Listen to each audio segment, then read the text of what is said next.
Ես քո մասին լուրեր ստանում եմ, ամեն օր հարցնում եմ մամայիդ,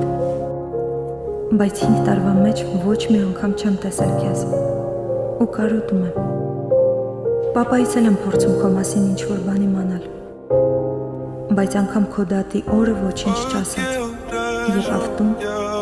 փակվեց սենյակում ու դրանից հետո մեր տան երեկոները անսովոր լուր դարձան, այնպես ինչպես մեր փողոցը խոհանալուց հետո։ Ձյուրիկը անգամ սենյակից դուրս չեկավ,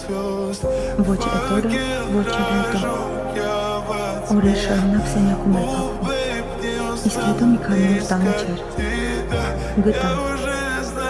բայց դա սովորական բան դարձավ մեր տանը։